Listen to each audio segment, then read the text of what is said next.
This black escort is really out of line. He took his paralyzed boss for a massage. While the boss was relaxing and enjoying himself, he even handed him a cigarette. In order to test whether the boss has any feeling in his legs, he even used hot water as a test.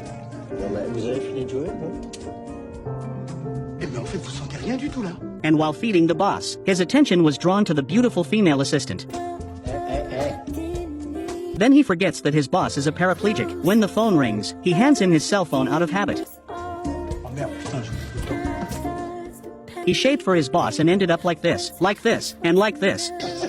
He even took the boss on a snowball fight. The boss only gets beaten up. He walks with his boss, but he's having fun on his wheelchair as a scooter. And what's surprising is that he's not only unreliable, he's also a recently released prisoner. The tycoon's friends were baffled. They couldn't understand why he chose to hire this guy. When Philip first started looking for a caregiver, he was inundated with applicants. Most were white men with specialized skills. Driss had just gotten out of prison. He stood out from the rest, but it was as if Darius had the confidence to die. Instead of waiting in line, he barged right into the room and placed a piece of paper on the table. Philip asked him about it and realized the purpose of his visit was not to seek employment, but to collect signatures from employers who hadn't hired him. If he collected 3 of these signatures, he could collect unemployment benefits. Philip was immediately interested in Driss. He asked, "Don't you have anything else to do with your life?"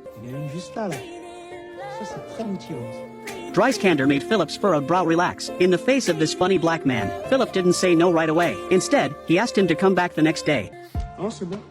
After leaving, Driss strolled down the street. He hadn't been home in 6 months and he was lost. As a child raised in a black family, it was hard for him to make ends meet. Looking at his brothers at a table almost full of them, sometimes it's hard not to get upset. He wanted to take a hot bath, but his brothers and sisters made a lot of noise. All the burdens of the family fell on his mother. He prepared a gift for her, a Faberge egg. He stole it during a job interview at Philippe's house. She hadn't heard from her eldest son in 6 months. The mother was completely disappointed. The mother had grown tired of his depressed state. Driss had become a vagabond. He had to rely on his friends to share his meals. In spite of the city's tall buildings, there was no place for him to stay. He got on the subway and stared out the window. He didn't know where he was going next. He was headed for a luxury home in the center of the city. He was just going to pick up his papers and leave. Instead, he was given a tour of the house by the butler, and given a private bedroom. Driss had no interest in the job, but then he saw the bathtub of his dreams. The offer was too good to refuse. Philip decided to give him a month's trial, but he wasn't sure how long the black man would last. Philip insisted on keeping Driss. Because of his disinterested attitude, it gave him a sense of respect for his disability. The caretaker was explaining things to him. Darius had already fallen asleep.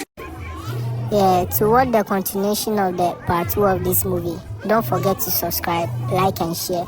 Anytime we post our new videos or movie series, you will be the first person to see and watch as well.